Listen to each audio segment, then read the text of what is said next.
আসসালামু আলাইকুম দর্শক, আমি আছি রাকিব আহমেদ। চলে আসলাম নতুন একটা নিউজ ভিডিও নিয়ে। এবার টিকটকের মালিক হলেন মিস্টার বিস্ট। তিনি টিকটকের মালিক বলে দাবি করেন। টিকটকে তিনি তার প্রোফাইলে বায়োতে তিনি লিখেন নিউ সিও অফ টিকটক এবং একটা ভিডিওতে থাম্বনেলে ক্যাপশন দিয়ে লেখেন I am buying TikTok new TikTok CEO. দুইটা ভিডিও তিনি টিকটকে আপলোড দিয়ে এ কথা জানান এবং টিকটকের বাইং পেপার তিনি দেখান ডকুমেন্ট সহ। তাহলে কি সত্যি সত্যি মিস্টার বিস্ট টিকটকের সিও হলেন বা মালিক হলেন? চলুন জেনে নেওয়া যাক বিস্তারিত। বিশ্বসেরা ইউটিউবার মিস্টার বিস্ট এখন বিশ্বের 1 নম্বর ইউটিউবার। তিনি এবার টিকটক কিনে নিলেন। মিস্টার বিস্ট তিনি টিকটক প্রোফাইলে বায়োতে তিনি লিখেন নিউ সিও অফ টিকটক, তারপর তিনি 2টা ভিডিও আপলোড দেন। চলেন দেখে নেওয়া যাক সেই 2টা video.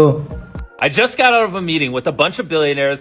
TikTok, we mean business. This is my lawyer right here. We have an offer ready for you. We want to buy the platform.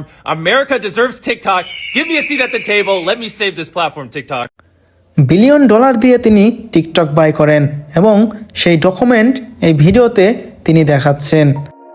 হয়তো তিনি শুধু আমেরিকান সার্ভারের জন্য টিকটক বাই করেছেন, আবার হতেও পারে তিনি অল বিশ্বের জন্য টিকটক কিনেছেন। This is new CEO. I'm super excited. While we wait, I'm going to be giving 5 random people that follow me $10,000. I wish I could say more about the offer I'm putting in, but I can't for now. Just know it's going to... TikTok মূলত একটি চীনা apps.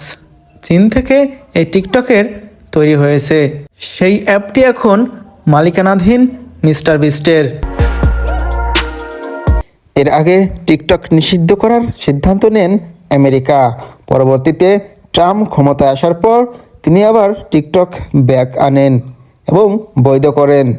একটি press কনফারেন্সে তিনি কথা বলেন। চলুন দেখে নেওয়া যাক সেই ভিডিওটি। Today, TikTok is back.